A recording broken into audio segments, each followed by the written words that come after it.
Okay, just got home. The Beretta BRX 1 come in 308.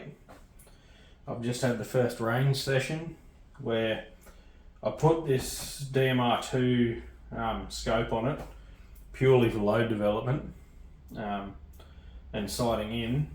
So today I went to the range. I got it on paper. It's sort of zeroed. And I did the Satterley 10-shot load development test that I normally do for load development. I found a couple of nodes. They're pretty tight nodes though. They're over 0.4 of a grain charge. They're not over 0.6 of a grain, which I'd prefer. Next time I go out, I'll test that. Test both those nodes. I think there may even be 3 nodes, I'll have to check. But I'll test both of them or all 3 of them next time I'm out for sure.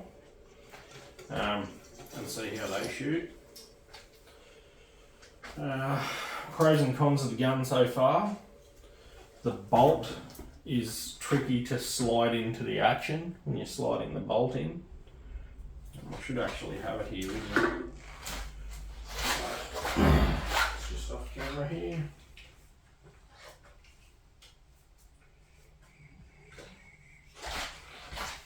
This is the bolt. It's tricky to slide in because it's hard to line up these rails with the corresponding rails inside the receiver. I don't know if you guys can see that or if the camera's focused on it. But yeah, it's just tricky to line up this at the start and get it to slide in properly. What I find is it tends to slide in and then pop out on one side as it's going in. So yeah, it's just tricky to get it to go in and stay in when you're first lining it up. But once it's lined up and in, there's no problems with it whatsoever. I've messed around with changing it to left hand and pulling the bolt carrier out. Everything. The bolt carrier is easy enough to pull out. It should just slide straight out just like that. Then you can rotate the bolt over and have it eject from the other side just by rotating it like that. But yeah, other than that, it's pretty good so far. The trigger is a bit heavier than what I'm used to, even at its lightest setting. I think the lightest setting, according to Beretta, is 950 grams. I haven't actually measured it, but it's heavier than what I have on like the Ticker 2506 and way heavier than what I have on the custom 300 Norma. But yeah, apart from that, it's pretty good so far. Magazine loads good and feeds well in the gun. The only other thing that I'd say about the magazine is it's real easy to load outside the gun because it's double stack, but once it's in the gun, you can load it from the top and side here, but it's fiddly trying to get under this pick rail. It's actually fiddlier than loading say like a Seiko 85 or a Winchester or any Mauser action, where you're just loading from the one side, because you pop the case in and it can slide out this other side if you're not careful. So when I was loading it at the range with the magazine in the gun, I was using both hands to make sure the case or the round wasn't falling out the other side. Basically, because the action's open, it can just go in one side and come out the other. Probably the best way of describing it. But yeah, apart from that, it's good. It's a bit heavy with this scope on it. It's eventually just going to go back to the 3 to 12 Burris. Is going to go back on it once I've got the load development done. I'm not even going to be worried about sighting it in so long as it's on paper still. I'll just measure the groups and then go straight back to the Burris and zero properly with that. I just thought this scope would be a bit easier to see with at 100. And be a bit more accurate holding on the paper to shoot groups, testing the loads. Barrel heats up a bit, but not. I don't think it heats up as much as the Ticker barrel, or it doesn't seem to. I was running the Magneto Speed rifle cool through it every 3 rounds to keep it cool while I was doing the Satterley test.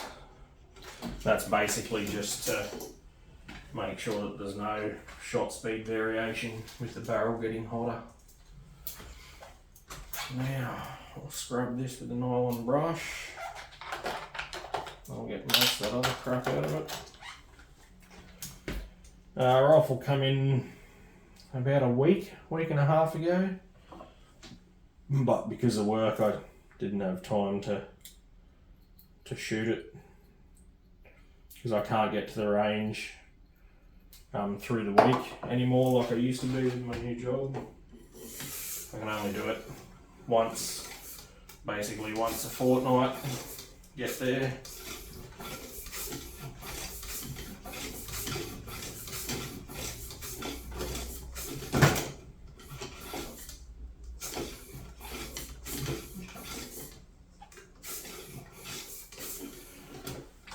So yeah, I don't really have a lot to say about it. So far I've pulled the barrel out. It's a 6mm Allen key, and that'll, I think it's 10 Newton meters, tightened to 10 Newton meters or 80 something inch pounds. It is.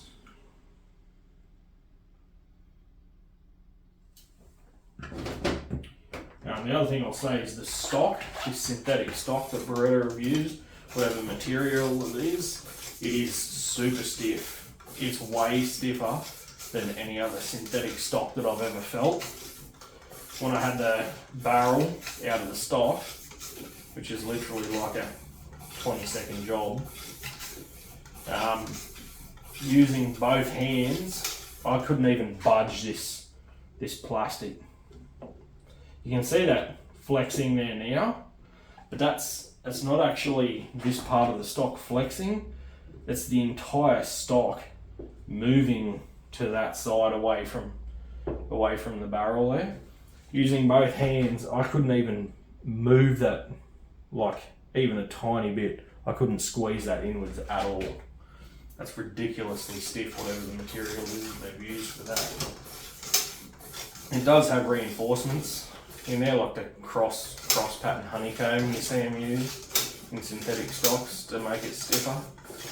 But like I said, I was trying to squeeze this upper lip here inwards on itself, and I couldn't even move it using both hands.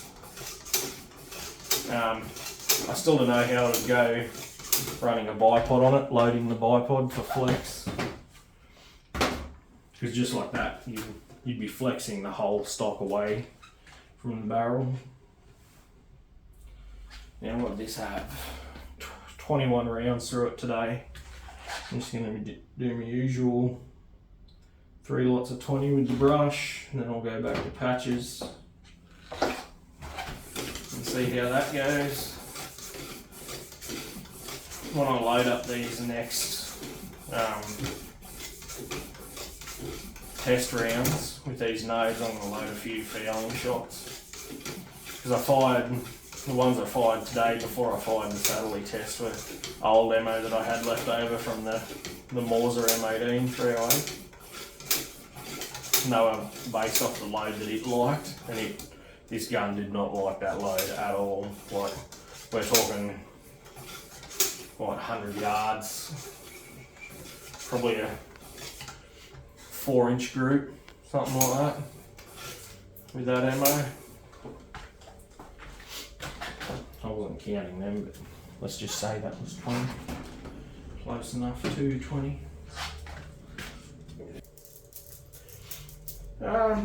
Considering as well that this is a bit heavier than a ticker,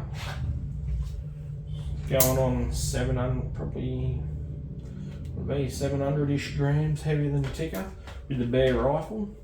It actually kicks a little bit for how heavy it is. I'm surprised how much it kicked, considering it weighs 3.5 kilos without the scope, or close to 3.5, I think. I actually had a bit of a funny moment out there. I was trying to lift the bolt handle instead of just pulling straight back on. I was like, what the hell's wrong? I was like, that must have been hot. That must have locked the action up. But no, that's just because I was being silly and not pulling back on the action. I was trying to lift it. I actually stopped and laughed at myself out loud when I realised what I was doing. So yeah, the next video with this will be me shooting the test loads to hopefully confirm those nodes, and hopefully they shoot alright. If they don't, I'm going to have to start messing around with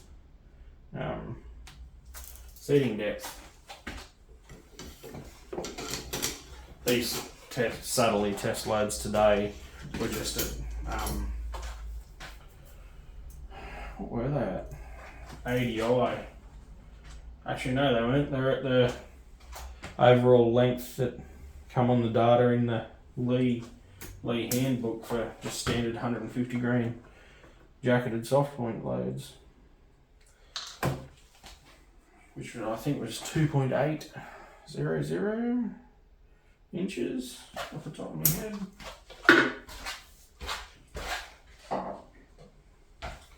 The copper solvent. And this bore guide's just the bore guide for the Mauser M18. Slides into the chamber fine still. Just doesn't have the support of the action, so you got to be careful not to bend it while it's in there. You don't want to snap it off. That would be a pain to get back out. The trigger's interesting in this. All you do to get the trigger out is lift this silver tab up, and then the whole trigger guard and everything slides forward and out, down through the mag well. And the barrel's attached to the action via 2 captive screws under the action where my fingers are there. That comes with the gun to undo them. But you need a torque wrench to do them back up, because they have to be torqued to, like I said, 10 Newton meters or 80 something inch pounds. Otherwise, it's not secure enough, and recoil can shear the screws off inside the stock, apparently. So if you do have one of these or ever get one and take the barrel off, make sure you torque it down to their spec. And it's a 6mm. The manual says a 7/32 hex or Allen key, but it's definitely a 6mm, because I had a 7/32 and it was rotating in the actual screw heads, and I thought it was stripping them. But when I put this back in, this was fine.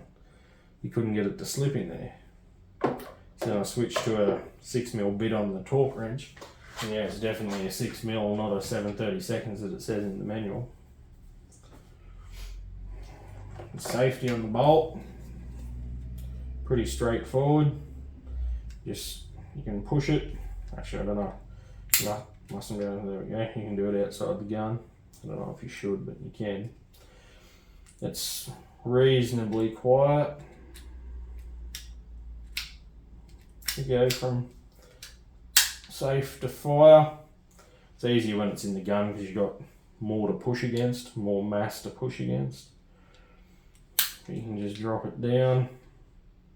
Then from there, the easiest way to drop it to full safe is just push down on that. But I don't want to do that because that might be problematic getting it back into the action.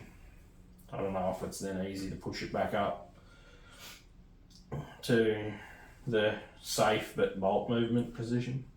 You've got 3, you've got fully locked when it's in the gun, bolt won't move, can't pull the trigger. You've got this position with the white line visible, which is your trigger blocked, you can't fire but you can still cycle the action to load and eject. And then you've got the furthest forward one, which is your fire position. Recoil pad could be a bit thicker and softer. It's relatively soft, but it's very thin. The trigger as well has a small amount of creep to it. So it's about 950 grams. Excuse me, tired. It's about 950 grams and it has a slight amount of creep to it. You sort of only really notice it though when you're actually testing the trigger. When you're shooting the gun, I couldn't notice the creep. But when I was just standing here, empty chamber, dry firing it, testing the trigger, I could notice the tiny bit of creep that it had. Apart from that, never had a hiccup at the range. Feeding's very smooth and positive. Bolt slides smooth and positive. Ejection, it ejects fine. Never had a problem with that. If you work it real slow, like I was at the bench, you can sort of just plop it out into your hand if you hold your hand next to the action. It's no problem. I did work it hard once and yeah, it flings them away, which is good. They get well and truly clear of the gun.